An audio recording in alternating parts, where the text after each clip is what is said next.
पर यह सनातन के लिए लड़ने की बात थी और उसमें सत्ता के समर्थन की बात थी। यहां सनातन के लिए लड़ते लड़ते सनातन में लड़ाई होने लगी और सत्ता विरोध में खड़ा दिखने लगा। इसको आप संत लोग कैसे देखते हैं? देखिए, तो सब दुखद है। शंकराचार्य भगवान माघ मेला में स्नान करने गए थे, तो अधिकारियों ने भीड़ के दबाव को देखते हुए उनसे जवाब किया।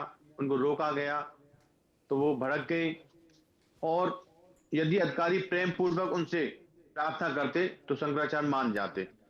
अब ये इतनी बड़ी घटना हो गई, तो शंकराचार्य भगवान ये शिव की गद्दी है, और हमारे सनातनियों में शंकराचार्य जी को प्रधानमंत्री कहते हैं।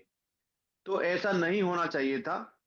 हम तो सभी से यही प्रार्थना करते हैं। हमने तो मोदी जी से भी प्रार्थना की है, योगी जी से भी प्रार्थना की है, आपके चैनल के माध्यम से भी कह रहे हैं कि अधिकारियों को दिशा निर्देश दें, वो शंकराचार्य जी से माफी मांगे, तो ये मामला यही कि यही दब जाएगा। संत का हृदय बड़ा होता है, वो उन अधिकारियों को माफ कर देंगे।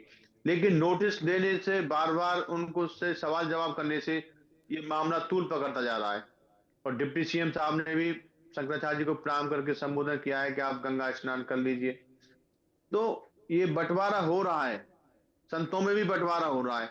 तो हम तो आपके चैनल के माध्यम से यही प्रार्थना करेंगे कि सनातन धर्म का बंटवारा ना हो, अधिकारियों को दिशा निर्देश दिए जाएं, वो शंकराचार्य जी से माफी मांग लें, शंकराचार्य जी स्नान करेंगे तो ये सभी जो मसले हैं हल हो जाएंगे।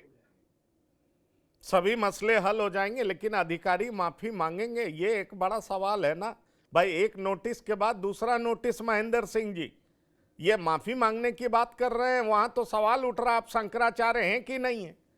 और आप एक नोटिस में ये कहा गया कि आप जो है शंकराचार्य हैं कि नहीं है, दूसरे में कहा गया कि क्यों नहीं माघ मेले से आपको बैन कर दिया जाए। यहां माफी मांगने वाली तो ऐसी कोई बात ही नहीं दिख रही है।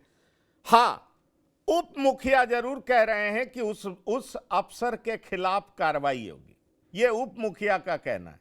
तो सवाल यह है कि उप मुखिया की बात हम मान भी लेते कि उप मुख्यमंत्री जो कह रहे हैं, हो सकता है सरकार के भीतर की आवाज है, इसका पैचअप कराया जाएगा।